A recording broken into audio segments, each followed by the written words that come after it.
आओ बड़ा सुंदर भजन सुनावे।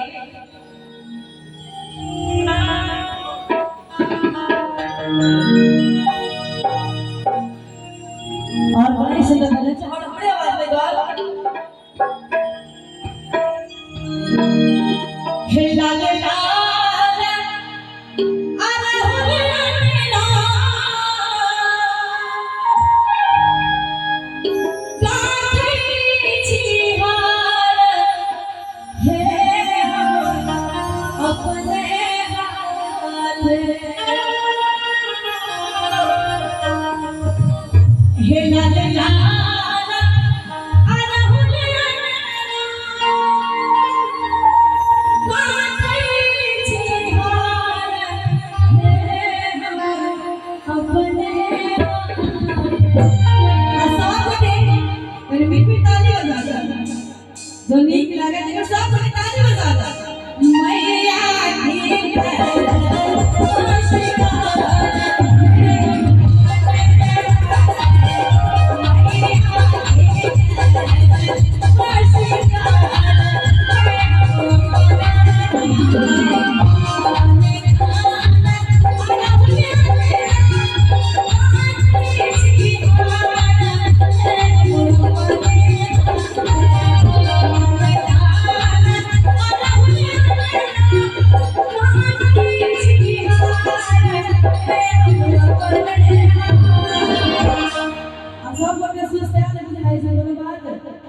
जब भगवती के माने छी सब करे पर तो हाथ उठा लिया सीधा सीधा हमरा सब के ले भगवती के नाम में दोनों हाथ उठा के और ताली बजा के मैया के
दीप बनाकर साथ में भगत ले जाई छी तो बड़ा सुंदर कहै छथि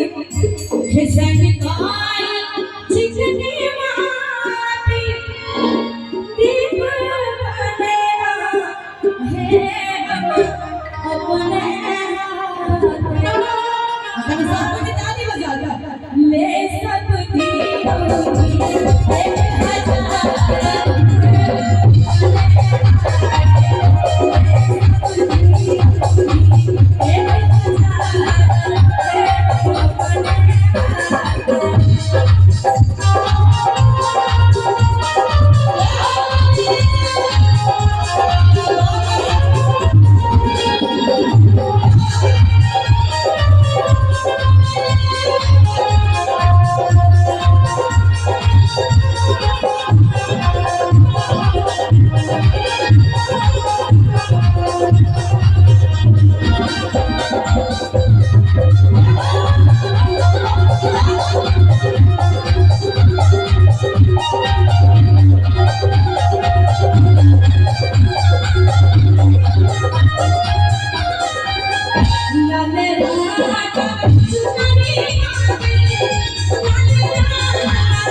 लाल राजा चुनरी लागे लाल राजा चले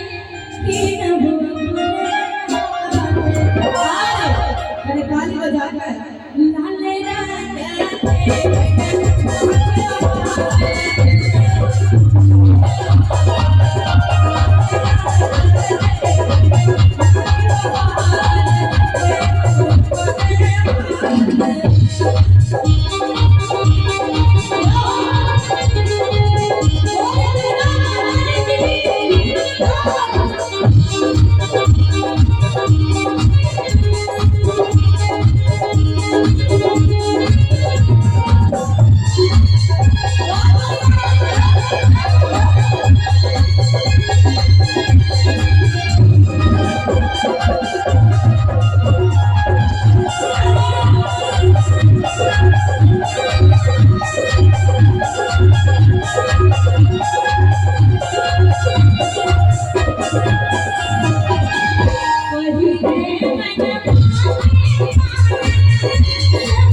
बहिरे माथे पायला से झूमदार है हम अपने हाथ और भाई भजन के लास्ट में सब बने बने दोनों हाथ उठा के नहीं बजे बेचारी सब कने सब बने ताली बजाता मैया के